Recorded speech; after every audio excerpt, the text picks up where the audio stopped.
Think shift. Limitless ideas, future thinking. Is growing old an absolute certainty?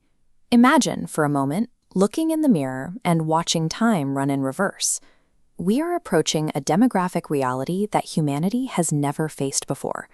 The World Health Organization projects that by 2050, the global population of people over 60 will surpass 2.1 billion. This chart shows the disparity between how long we live and how well we live.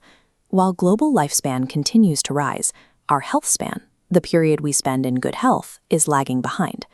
That shaded gap represents years spent in chronic decline.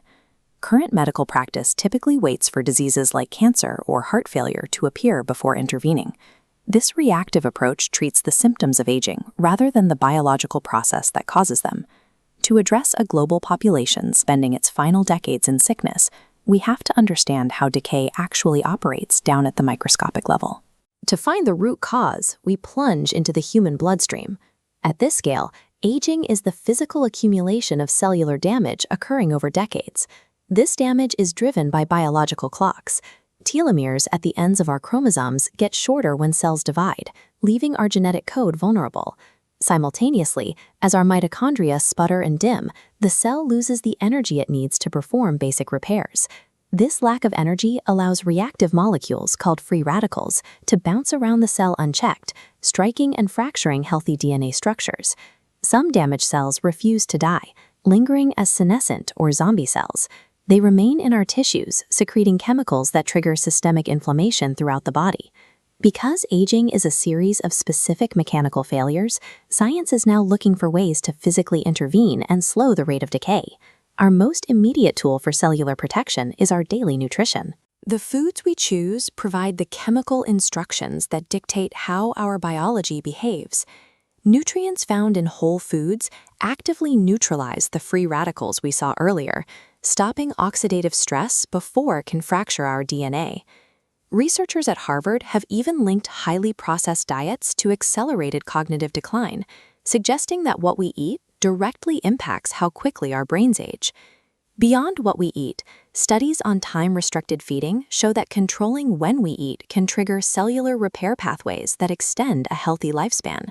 Physical movement, from morning workouts to yoga, acts as a catalyst, forcing the body to flush out toxins and repair damaged tissues.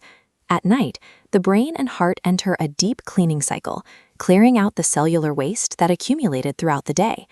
Optimizing these habits allows us to cultivate our own health span, making vitality a consequence of our daily choices. While lifestyle provides the foundation, AI-assisted laboratories are now moving into active biological intervention. Recent geromedicine trials have focused on inhibiting telomeric DNA damage signaling. By blocking these signals, researchers have successfully restored immune function in aging subjects. Scientists are also investigating compounds like NAD+ and resveratrol. These molecules act as scavengers, clearing out the inflammatory zombie cells that drive systemic decline. These are targeted biological tools. They are designed to delay specific cellular failures, rather than acting as a catch-all cure for mortality. Further out on the experimental edge, stem cell therapies and atomic-level nanobots are being developed to repair degraded tissue from the inside out. By combining AI modeling with molecular scavenging and tissue engineering, researchers are beginning to treat cellular aging as a series of biological problems with solvable engineering solutions. The goal of this research is a future where a 120-year-old retains the physical vitality we currently associate with youth. This shift changes the experience of aging from a period of inevitable suffering into an extended, thriving crime. Stacking accessible lifestyle habits with these advanced clinical tools provides a way to delay the biological breakdown that once seemed fixed. Scientific success is now defined by matching our physical health span to our rising lifespan, ensuring our final decades are spent in peak health. The ultimate question remains for all of us. If science allowed you to live to 150 years in good health, would you choose it? Thank you for watching video. For more interesting videos, hit the subscribe button and hit the bell icon.